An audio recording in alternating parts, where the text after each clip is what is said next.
জাহান্নাম, যেখানে কান্না আর কান্না।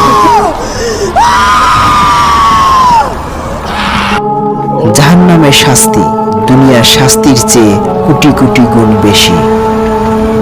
জাহান্নামে যাওয়ার জন্য একটি কবিরা গুনাহই যথেষ্ট।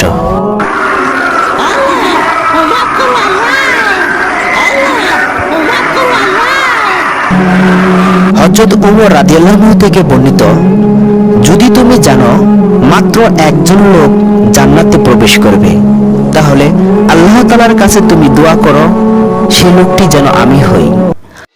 আর যদি তুমি জানো মাত্র একজন লোক জাহান্নামে প্রবেশ করবে, তাহলে তুমি আল্লাহর কাছে প্রার্থনা করো সেই লোকটি যেন তুমি না হও। চলুন আজকের এই ভিডিও সিরিজটিতে আমরা কথা বলবো নারীরা কেন এত বেশি জাহান্নামে প্রবেশ করবে। দুনিয়াতে নারীর মর্যাদা যেমন বেশি, তেমনি শ্রেষ্ঠ সম্পদও বটে। ইসলাম নারীকে দিয়েছে সম্মান, ভালোবাসা, শ্রদ্ধা, অথচ এই নারীরাই বেশি জাহান্নামে। আমাদের প্রিয় নবী হযরত মুহাম্মদ সাল্লাল্লাহু আলাইহি ওয়াসাল্লাম বলেন, ওইসব নারীরাই জাহান্নামে প্রবেশ করবে যাদের মাথার চুল খুলে বেপরদা হয়ে ঘর থেকে বের হয়।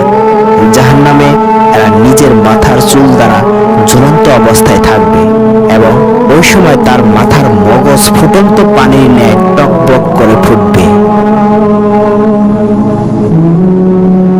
ওই নারী জাহান্নামী যে স্বামীর সম্মান দিতে জানে না, সামান্য কারণে স্বামীর অনুগ্রহ, অবদান ও ভালোবাসাকে ভুলে যায়, বরং অস্বীকার করে বসে। ওই নারী জাহান্নামী বিবাহিত হয়েও পরপুরুষের সাথে সম্পর্ক রাখে। জাহান্নামে এদের স্তনের উপর সমস্ত শরীরের ওজন ছেড়ে দেওয়া হবে।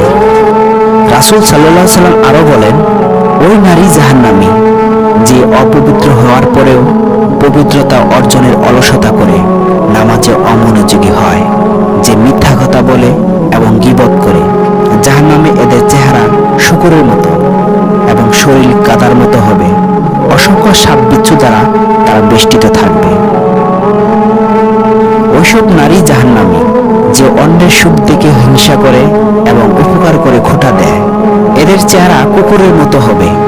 মুখ গহ্বর দিয়ে জাহান্নামের আগুন প্রবেশ করবে এবং তা মলদ্বার দিয়ে বের হবে, যে কথায় কথায় অভিশাপ দেয়। আল্লাহ, আপনি আমাদের এবং মুসলিম নারীদের হেফাজত করুন।